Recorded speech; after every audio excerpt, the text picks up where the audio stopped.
Very good morning to all our dear listeners and viewers. Welcome to yet another edition or episode of ACFIM Talks. Your host, Felix Kafuma, and today we are discussing NUP and whether NUP is actually representing the interest of their voters. And with me, I'm joined by two panelists. So far, one is ready on set, and another one is yet to join.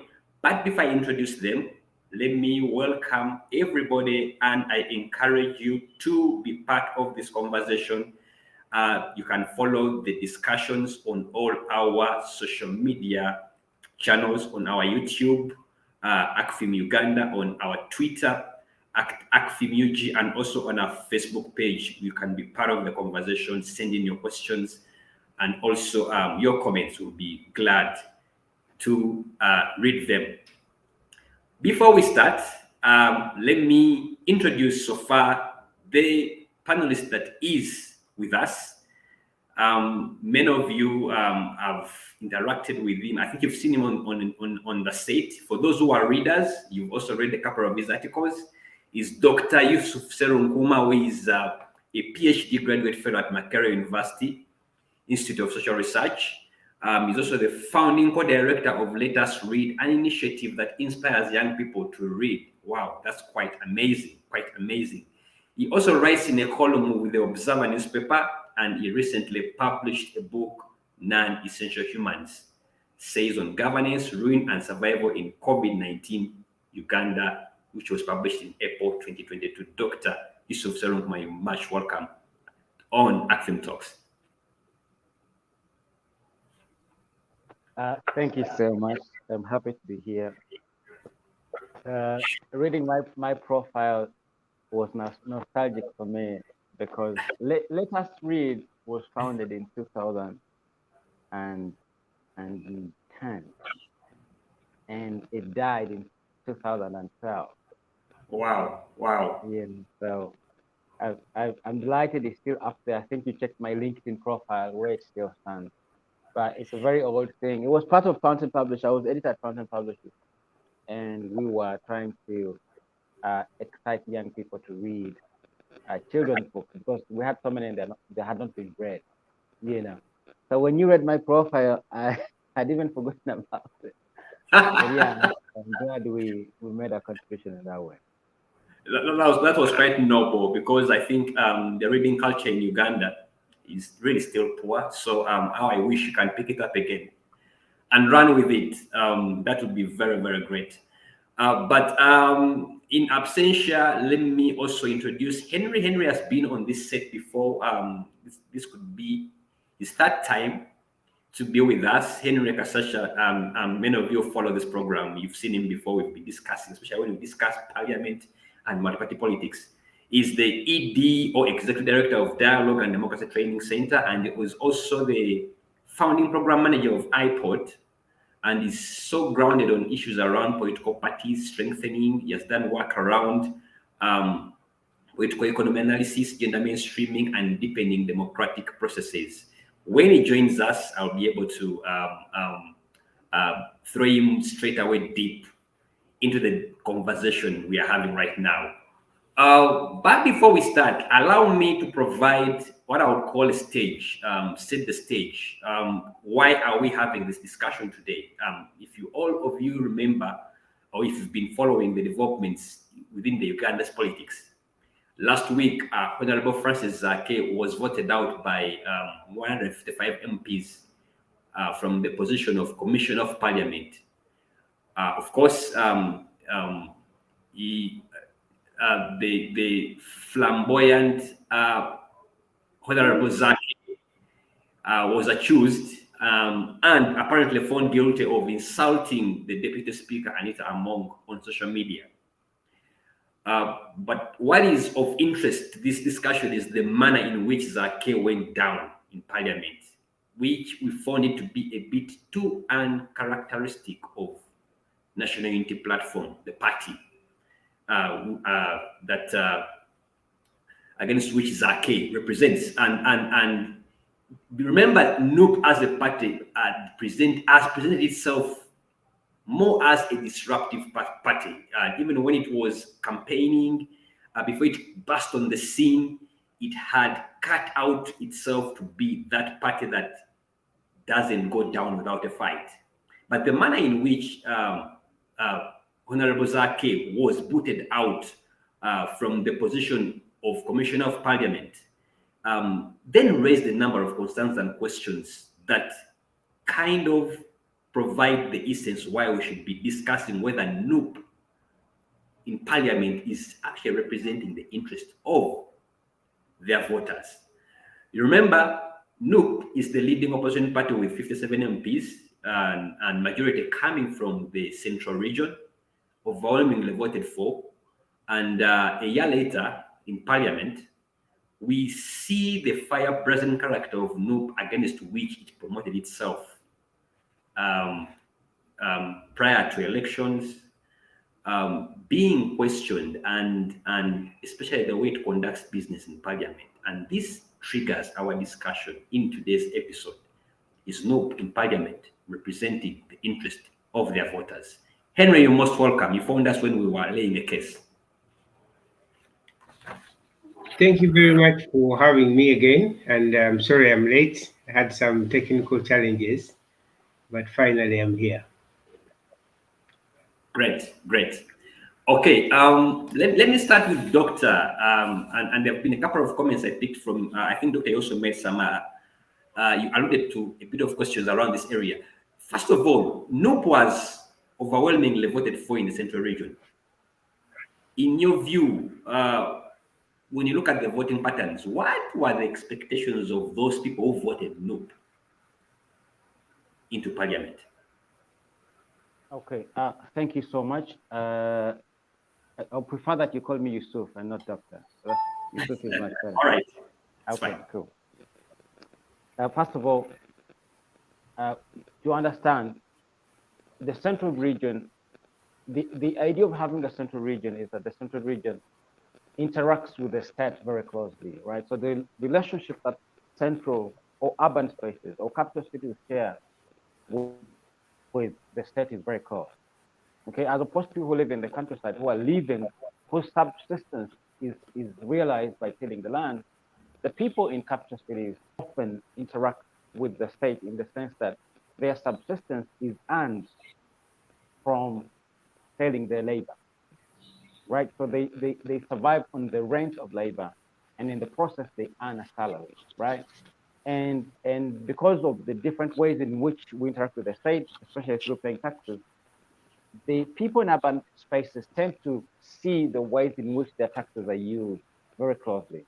I'm not meaning to say they are very politically more educated, but I'm saying the relationship they share is closer compared to people in the countryside, right? So that is Kampala, that is Wachiso, that is Mukono, and the neighboring areas, which tends to be Buganda essentially, because this is the cosmopolitan area which has often attracted people from elsewhere for its historical reasons. So this region overwhelmingly voted for NUP, right? And you got to understand that NUP starts as People Power, which was a movement, a political project which was meant to say, we are bringing an end to the mess that this government is doing, right? It was disruptive in the sense that it even threatened the ways in which we think about electoral democracy, right? The ways in which we think about electioneering. And it picked so much fire. It promised sort of an Arab Spring uprising. And I'm not just making this up. If you read their slogans, their mottos, their packaging, red overalls, red beret, and stuff like that, right? It was very disruptive. Promised a movement which was going to unseat and destabilize the ways in which business is done in Uganda. Okay, so to the shocker of many Ugandans, including myself, People Power mutated all of a sudden into NUP, right? And I wrote in my column that was the end of People Power movement. It was that it had become a traditional political party in the sense that it's going to reproduce the many things that FDC, DP, and UP, or rather CP, UPC have gone through, okay? It was a shocker to And at that time, it was only visible to, I think, analysts and pundits. It was very unclear to supporters. But you realize hitherto very pivotal powers in people power movement were knocked off. One of them is Stella Nyanzi. Stella Nyanzi was very critical, was very central to people power movement. In fact, if you look back, Stella Nyanzi and Bobi Wine almost enjoyed the same luster as part of this movement. They enjoyed the same level of appeal, right? The differences being that, you know, the other one is an artist and entertainer, and this one was an activist who had made his mark as an activist, challenging, among other people, the First Lady who doubles as Minister of Education in ways that we had never seen in this country, right? So Stella Nyanzi's luster was at the same level of Bobi Wine, and the team was amazing. And a couple other people who really belonged to people power movement, but had belonged to other political parties, including the NRM, FDC, and other political parties. The formation of NUP was a blow to so many. Okay, it was a blow, it was a shock at so many people. But you know, the appeal, the excitement, the sloganeering sustained, and then they end up in Parliament, right? Now, what has happened in Parliament over the past 1 year is that we've seen a key shift, maybe not a key shift, but a dwindling of the promise and the symbolism and the allure of people power. You know, it's dying. Well, I thought it died at that moment of formation of the NUP. That was my position. But it sustained its life up to a certain point. If you didn't see its death during the voting of the deputy speaker, speaker and deputy speaker, it has died in the impeachment of Francis Zake. Okay, so if you ask me whether people power, rather NUP, still represents the aspirations of their people, my answer is a straight up no, right? An absolute straight up no, because you know, if you think about NUP, say struck people power, if you can still accommodate the sort of relationship between people power and NUP, you would expect NUP to be a version of EFF, right? South African EAF. So they should be showing up. If overalls are not allowed in Parliament, they should have red suits. You remember FDC's Samji Munganda used to don red suits. If you remember that moment, right? So that's what the entire embrace of people power. So you expect them to be wearing the red berets. If they are not able to do that, they should at least be in court challenging the decision by the UPDF that red berets are gazetted symbol for the armed forces, right? So they've done neither of that, right? They've done neither of that. They don't wear their uniforms. They don't chant their slogans anymore, you know. And also, when Bobi Wine promised so many things right from house arrest, you know, he said he's not going to swear in. He's giving him 1 month. And then all of a sudden, his leader of opposition came up with a thing, a shocker still, called the legislative agenda, which meant he's willing to sit down and an autocrat, they vote to kick out in 1 month and start negotiating, right? But if you know the history of this autocrat listens to no one, okay? It's either him or nothing.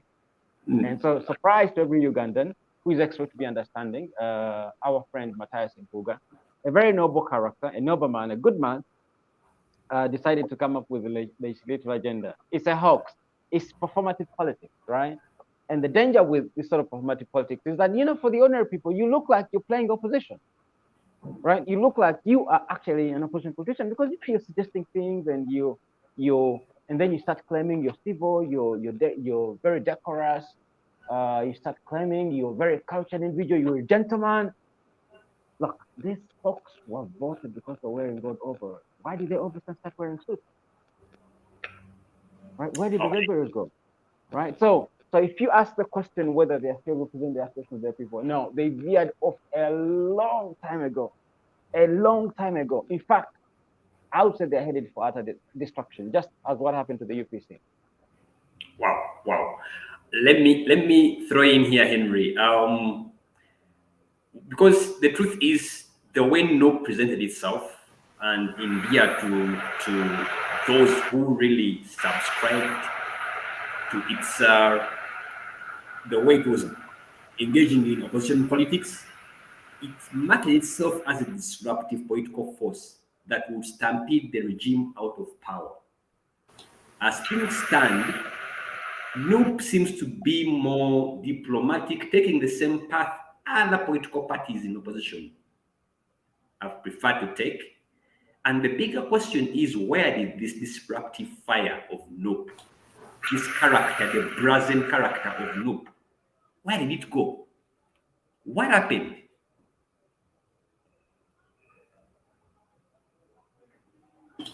Well, thank you very much. I don't know if you can hear me. I can hear you. Okay, Proceed. and well, it's a very good question, but also it's important that we place it in the right context. One, in terms of, I'll start with the obvious one. Where has all the power gone that NUP had?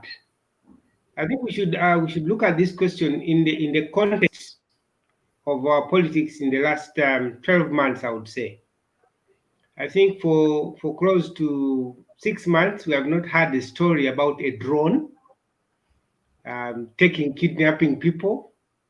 We had so many stories about young people being abducted, arrested. This debate came to Parliament. There was no concrete resolution of that issue in terms of the political processes or the legal processes. People are not presented to court. But eventually, I think the steam was being blown out. And many people got so scared about the drones.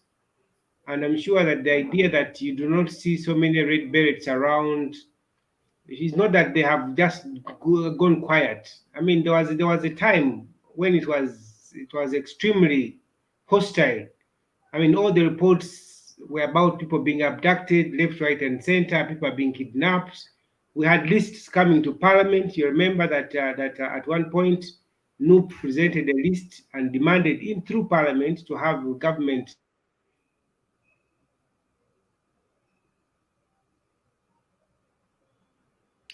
Henry, I seem to have lost you a bit. of our own. Okay. I think I'm losing Henry somewhere in between the connection. I hope he can come back and drive that point home. I think it's yes, Henry, proceed. Okay. Yes, I'm saying that this environment that had so many stories in the media all over the place about people being abducted, they don't know where they are going, created some kind of chilling and fear factor among so many Ugandans. Even those who felt there could not be a risk of being arrested, they could all see, they look at a drone and say, drone yiyo, a drone yiyo. So even those who are not targets of any kind of politics got so scared. So one is that chilling effect had so many people fear, take off their red berets, keep them home. I mean, nobody would stop you on the road with a red beret. Even today, you can walk with your red beret. But people chose not to have their red berets on. So that is one of the factors that we saw. Secondly, is that post-election politics is quite different from election politics, and this one is seen with all the political parties. The third factor that I also want to point out is that NUP, FDC, I don't know which other party has been branded defiant. And the sense in which we discuss their defiance is that these are people who have decided to go against all the rules and they are going to stampede on anybody who is until the dictator is fallen. But if you look and listen to them carefully, their defiance is supposed to be within the legal framework. I mean, they use defiance as a way of awakening people to stand up for their rights. They do not use defiance to go against rights, to go against laws. When they use defiance, they say we are going to defy illegal orders. We are going to defy unconstitutional orders. We're not going to accept. So that element of defiance has been shaped within the legal framework. The challenge is that because of our history and having a country that is extremely charged and has some elements of violence, when you talk about defiance, everybody thinks you're going to go against the law. And this is the contrast. There are many people who felt that we had to stop him. I mean, we had all these slogans, Chigwalero. Chigwalero, literally in English, is that it ends now, either now or never, but it must end now. So Chigwalero was a slogan that is not really so democratic. in terms of any available options, but it's a slogan that says this is our position. He either goes or we come in. So we had that kind of dynamics. Now, in terms of whether NUP has been representing their members, I would say yes, and I could say 100%. I mean, all this debate about people who were abducted in Parliament. I mean, if you look at the sessions of Parliament, go into the substantive discussions of Parliament, and examine to what extent have the NUP representatives represented issues that are affecting their members, that are affecting their constituencies, that are affecting their voters. I mean, many of these MPs in NUP are first timers. We should not forget that. And you know, when you get to Parliament, it takes you at least 2 years to understand how the system works, because you don't walk in and then assume that you are going to. So people have to school, people have to learn parliamentary processes, parliamentary procedures, even government processes. So in the first year of NUP, you will expect that they are not going to become the Agura Warriors, they're not going to become the Kule Parks, they're not going to become the Dombos of those times, they're not going to become the Erika Ruhangas. I have been to Parliament, I've worked with MPs who have learned through the process. By the second year, people are beginning to stabilize and know how to use Parliament and how to influence government. So in the last 1 year, many of these MPs from the National Unity Platform, if you look at the Hansard, you'll be surprised, and it will be amazing how much effort they have made to represent their constituencies. I mean, just go and look at all these questions. I mean, this is one of the tools they use. The questions of national importance, because many of them are not so grounded within the policy and oversight, and they also lack the supportive framework. They have used the available space by raising what they think concerns their constituencies. I think all MPs in NUP have stood at least once to say, in my constituency, this is happening. Now, how their submissions are taken on by government and by Parliament is another issue. But in terms of making the effort to stand up and say we represent a particular group of people, that has come up. Now, of course, the appointment of Mpuga and he's taking up as leader of opposition. And this is also another kind of context we have to understand. Even with FDC, much as they believed that they had won, first of all, is that our political system has two systems. It has a presidential system and a parliamentary system. In a parliamentary system, whoever wins the majority seats will become government. The next person will become leader of opposition. But in Uganda, unfortunately, it has not yet happened. It is possible that somebody can win the presidency and lose parliament. So we have two kind of systems running, and we have accepted these two systems. Bobby Wine could be president without a majority in parliament. That could be possible. President Museveni would be a president without majority in parliament. Now, that is the number one legal system we are in. And the idea that NUP becomes the leading opposition party is not by choice. It is by law. That because you have the highest number of people, you must provide the leader of opposition. Now, should NUP decline to perform that, it will necessitate Parliament to amend the rules. Otherwise, there is no way out. If NUP says we are not going to offer a leader of opposition, we cannot have a stalemate in the country. Parliament will convene, they look at the laws, and they can propose an amendment. Same applies to this position of a commissioner. The law says NUP will provide because they're the leading opposition party. So if NUP says we are not nominating a commissioner, having impeached Zake, and we have said no way, and we are going to have a stalemate where decisions will be challenged because of lack of quorum, it is within the mandate of Parliament to look at the rules. And I think we shall not go that far. What NUP is saying is that they are challenging the process of throwing out Zake. If court can pronounce themselves and say, yes, Zake was thrown out within the law, NUP will oblige and they will follow the law and they will nominate somebody else.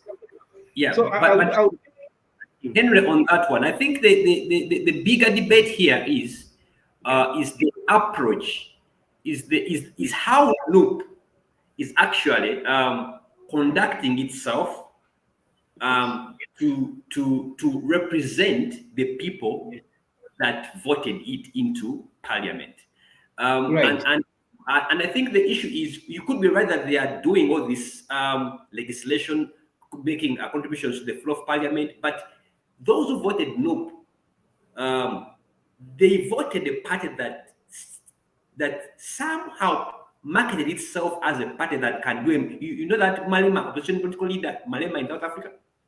Yes. That kind of Malema, that's the kind of NUP they wanted. So the conduct of NUP now, when they're in parliament, does it necessarily does it necessarily appeal to those who trusted NUP? Yeah, you see, the conduct of NUP, I would say, is still appealing, and we are also making the assumption that the people who voted NUP were people who were ready to run against the entire establishment. That these are people we labeled as fed up, and they are ready to even ban the constitution if it means to have a new Uganda. They are ready to do anything. Nobody should stand in their way, not even the law. But what and you remember, I mean, there are some of these sentiments being expressed because we have radicalized many of our young people. There are many people who have been radicalized, and this is what they believe in. I have been to many political parties. I mean, let me give you an example of FDC. I was in an FDC meeting in Ginger, and people were telling General Muntu that you are so kind, you are so polite, you are so simple, and he told them that when I was your age, I never had such complaints. I got a gun and went to the bush. So if you believe you are more committed than I am, at your age, you are simply coming to a discussion to accuse your leader of being very soft. If I was at your age, I could not have time for that. I chose to go to the bush. So in other words, they have the sense that even when Dr. Besige says defiance, people believe there's a plan B. We have used plan B in the context of mobilizing people to show up, anticipating something like it. Henry, Yes, yes, Yusuf, I can give some way. Yusuf, you want to come in, please come in. Yeah, Before you go for a break. I think Henry has got all this wrong. Mhm. You know, the idea of going to the bush is, we have a new bush, right? The bush has changed meaning. So hitherto in the 80s and 70s, the bush used to be an actual bush, right? Okay. In the era of neoliberal democracies, especially the last decade, the 2010, 2020 decade, was the decade of street protest. That was the new bush. If you look at the time when Museveni went to the bush and the Mugisha Muntu, the entire continent was going to the bush. Okay, we had civil wars in that entire period, right? And African politics moves and shifts. But we entered a shift of street protest as the new bush. Now, the strange thing is the political players on the scene were unwilling to appreciate the new bush. And I think the young people complaining in the FDC meeting that you attended were complaining about the leadership of the.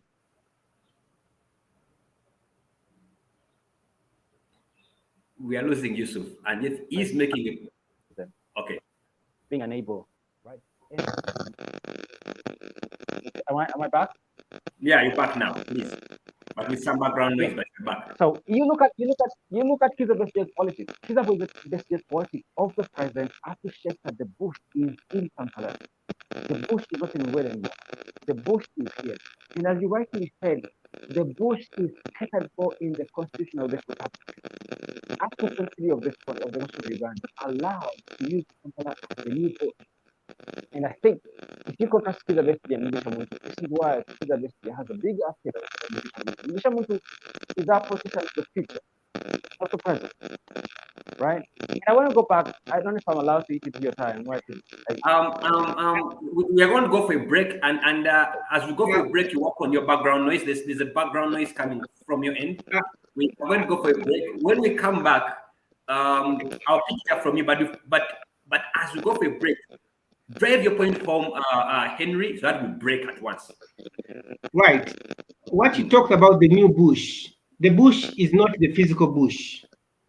The new bush, the new bush today is in form of an uprising. Is in form of creating some kind of force that is going to go against some of these establishments. And the new bush, if you want to say that yes, people are going to the bush, is actually a covert kind of arrangement.